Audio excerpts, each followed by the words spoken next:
Bora, torcedor tricolor, tudo bem? Hoje é dia de Grêmio, hoje tem Grêmio e Juventude e um adversário direto. Adversário difícil, vamos receber o Juventude em casa, mas é uma partida super importante. Além de ser um adversário direto na tabela, o Grêmio pode assumir a liderança do campeonato dependendo do jogo do Internacional. O Inter foi jogar fora, foi jogar longe, com um time misto, então assim... dá pra sonhar em assumir a liderança, tem que vencer o Juventude. Vamos falar ainda de rumos na janela de transferências. Hoje pela manhã o Besiktas soltou uma nota a respeito da condição física de Aboubakar. Então pode mudar os rumos da janela do Grêmio. Lembrando que hoje é dia 31, hoje praticamente encerram as negociações. Vamos falar sobre tudo isso a partir de agora. Te inscreve, deixa o like, ativa o sininho de notificações. Bora pro conteúdo.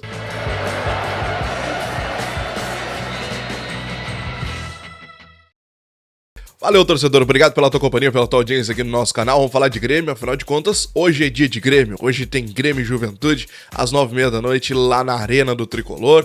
Um jogo muito importante, um adversário direto na tabela do Campeonato Gaúcho. E um jogo importante porque a gente pode assumir a liderança do campeonato. Isso porque o Inter foi até Bagé jogar contra o Guarani de Bagé. O jogo acontece mais cedo, às 6h30 da tarde. E é um jogo que o Inter viajou com um time misto, deverá jogar com um time de misto para reserva praticamente, para poupar alguns jogadores da viagem, e ali o Inter pode acabar derrapando, o Guarani precisa pontuar também, então é um jogo pra gente ficar de olho aí, porque o Grêmio vencendo o Juventude pode dormir na liderança do campeonato. Lembrando, além de ser um jogo importante dentro de casa, um adversário direto, e o Grêmio podendo assumir a liderança do campeonato, a gente precisa lembrar que no sábado o Tricolor vai até Santa Cruz enfrentar o Avenida. Então uma viagem mais longa, onde alguns jogadores como Vijaçante e Reinaldo, que não tiveram descanso ainda nesse início de campeonato, deverão ser poupados. Então vai ser um jogo mais difícil, mais complicado. Enquanto o Inter vai receber o Caxias no Beira-Rio no final de semana. Então hoje é um jogo pro Grêmio ganhar, ficar mais tranquilo na tabela e, né, quem sabe por que não assumir a ponta do campeonato. Mas enfim, então o Grêmio hoje recebe o Juventude às 9h30 da noite. O jogo vai ter transmissão no YouTube de GZH. Pessoal, na página do YouTube, não precisa ir para a televisão aberta, não vai ter transmissão. TV fechada não sei se vai ter, acredito até que tenha, mas acho que o YouTube é mais fácil, então no YouTube lá de GZH vai ter a transmissão dessa partida então. Bom, vamos às escalações então, vamos lá? O Grêmio deverá ir com o goleiro Marquezin, né? O Marquezin vai ganhar a oportunidade, até porque ele precisa ganhar ritmo de jogo, segundo o próprio Renato. O Fábio, eu acredito que vai ser o lateral, porque o João Pedro jogou o último jogo lá contra o Brasil de Pelotas, viajou até o sul do estado. Então, a nossa dupla de zaga é Jeromel e Kahneman. Reinaldo, eu não sei se o Reinaldo vai jogar, até acredito que ele jogue, mas ele andou reclamando da questão física, então eu coloco um asterisco ali porque pode ter uma surpresa e o Wesley Costa assumir essa posição. Vijaçante, Pepe e Cristaldo, eu acho que esse é o nosso meio campo para hoje.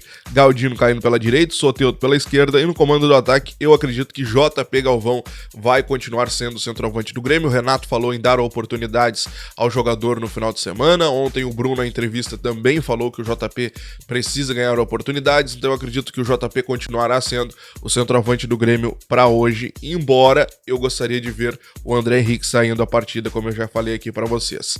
Vamos para a equipe do Juventude do técnico Roger Machado deve ir com o goleiro Lucas, o João Lucas, o Danilo, o Boza, Danilo Boza, o Zé Marcos e o Alan Ruschel, o Kaique, o Jadson e o Gia Carlos, o Edson Carioca, o Eric Farias e o Lucas Barbosa lá no comando do ataque. A equipe do técnico Roger, a mesma coisa que a gente, venceu 2 e perdeu 1 no Campeonato Gaúcho até o momento, nosso adversário direto empatado ali com 6 pontos na parte de cima da tabela. Bom, a arbitragem fica por conta de Daniel Nobre Bins, auxiliado por Rafael da Silva Alves e Jorge Eduardo Bernardi. Esse é o trio de arbitragem pro jogo de hoje, lembrando que não tem VAR essa partida. Beleza, meus amigos? Bom, tu sabe que o resumo da partida é aqui no canal depois do jogo, a nossa tradicional live pra gente conversar sobre tudo que aconteceu, né?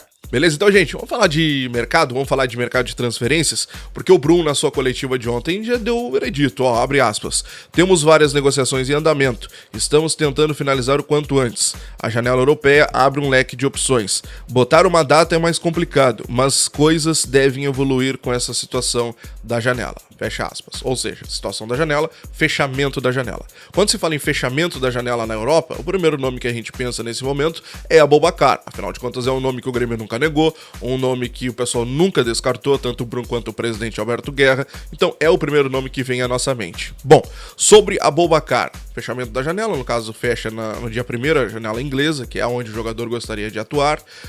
Hoje, dia 31, muito difícil um negócio começar e terminar no dia 1º, geralmente começa no dia 31 e aí as pressas terminam no dia 1º, então hoje praticamente é o último dia para tudo isso acontecer, e o jogador não conseguindo essa oportunidade na Premier League como ele gostaria, ele teria que fazer uma escolha: ou continua no Besiktas, com um clima que não é tão bom mais, ou sai e aceita a proposta do Grêmio. E é isso que o Grêmio tem esperança, que o jogador acabe aceitando esta oportunidade aqui no Tricolor. Só que uma coisa nós precisamos levar em consideração. Hoje pela manhã, o Besiktas soltou uma nota nas suas redes sociais informando que o Aboubakar, ao voltar para a Turquia, ao voltar para o Besiktas, teve constatado uma lesão mais grave do que o que a seleção de Camarões tinha informado. Lembra? Lá no dia 12, ele durante um treinamento sofreu uma lesão, foi feito exames e tudo mais, a lesão era no músculo posterior da coxa.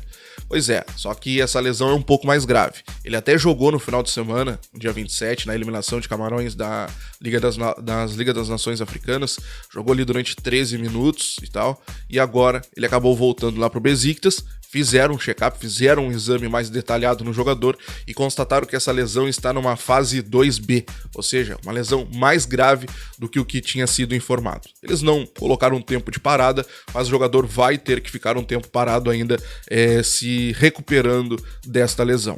É um caso que a gente precisa colocar na nossa conta também, precisa colocar na nossa análise, porque é um jogador que o Grêmio precisa para agora. Seria uma posição carente, até o dia 16 é o dia de fechamento de janela, e um jogador que precisaria chegar e jogar, né? Então, Aboubakar, a gente coloca esse asterisco aí no jogador, embora setores no Grêmio, nos bastidores, defendam que sim, é um bom nome e é um jogador que tem ainda a probabilidade de acabar aqui na Arena. Quero saber de ti, o que tu acha sobre tudo isso? Aboubakar é um bom nome, mesmo contrariado, mesmo com essa questão lá na Europa, seria uma boa solução? A gente tá de olho, né? O Bruno falou que tem várias negociações e que abre um leque muito grande a partir do fechamento da janela. A gente vai seguir acompanhando, hoje praticamente o último dia, como eu disse pra vocês, beleza? Bom, o que importa, hoje então é dia de Grêmio, hoje tem Grêmio Juventude, às 9h30 da noite, e o resumo da partida do sabe que é aqui no canal. Grande abraço, até a próxima, tchau!